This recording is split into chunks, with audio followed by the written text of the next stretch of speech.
YouTube நண்பர்கள் அனைவருக்கும் வணக்கம். மீண்டும் ஒரு காணொளியூடாக உங்களை சந்திப்பதில் நான் மிக்க மகிழ்ச்சி அடைகின்றேன். இன்றைய வீடியோவில் நான் பஞ்ச நடையில் உள்ள கண்ட நடைக்கு உரிய தாளத்தை செய்து காட்ட வந்துள்ளேன். கண்டன் என்று சொன்னால் 5 என்ற எண்ணிக்கையை கொண்டது. அதற்குரிய சொற்கட்டு தக்க தக்கிட்ட. தாளம் கண்ட ஏகம். ஏகதாளம் தட்டி எண்ணுதல். அப்ப அதற்குரிய சொற்கட்டோடு பார்க்கும் பொழுது ஒவ்வொரு தட்டுக்கும் ஒவ்வொரு சொல் முதலாம் காலத்துக்கு அமைகின்றது.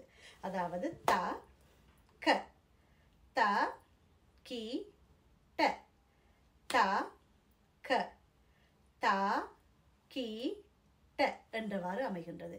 இரண்டாம் காலம் செய்யும் பொழுது ஒரு தாளத்தில் நாங்கள் ஒரு தரம் சொன்ன சொற்கட்டை இரண்டாம் காலம் செய்யும் பொழுது 2 தரம் சொல்ல போகின்றோம். தக்க தக்கிட்ட தக்க தக்கிட்ட என்றவாறு சொல்ல போகின்றோம். அதே மாதிரி மூன்றாம் காலத்தில் நாங்கள் 2 மடங்கு 4 தரம் சொல்ல போகின்றோம். அதை நீங்கள் நினைவுபடுத்திக் கொண்டால் இந்த தாளம் மிக இலவாக இருக்கும் போட்டுக்கொள்வதற்கு. அதன் தாளத்தை நாங்கள் செய்வதை பார்க்கலாம். த க த கி ட முதலாம் காலம். இரண்டாம் காலம் த க த கி ட த க த கி ட இரண்டாம் காலம். மூன்றாம் காலம் தக்க தக்கிட்ட தக்க தக்கிட்ட தக்க தக்கிட்ட தக்க தக்கிட்ட தம் என்றவாறு தாளம் முடிகின்றது. இதை நாங்கள் எல்லாத்தையும் சேர்த்து பார்ப்போம்.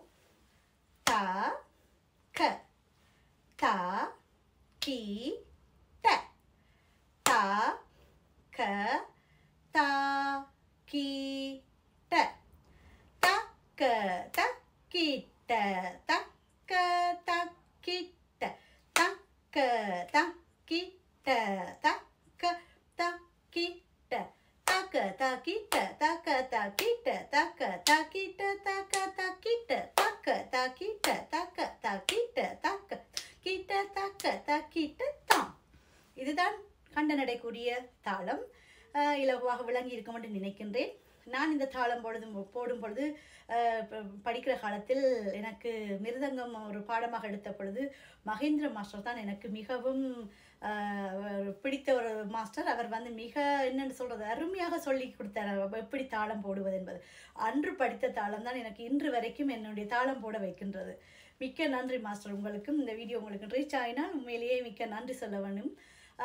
மற்றவர்களுக்கும் அது விளங்கி இருக்கும் என்று நினைக்கின்றேன். நீங்கள் தாளம் என்பது நடனத்தில் மிகவும் இன்றியமையாத ஒன்று. அந்த வகையில் நான் இந்த தாளத்தை போட்டு உங்களுக்கு காட்டியுள்ளேன். மிகவும் பிடித்திருக்கும் என்று நினைக்கின்றேன். மீண்டும் அடுத்த ஒரு வீடியோவில் நான் உங்களை சந்திக்கும் வரை நன்றி, வணக்கம்.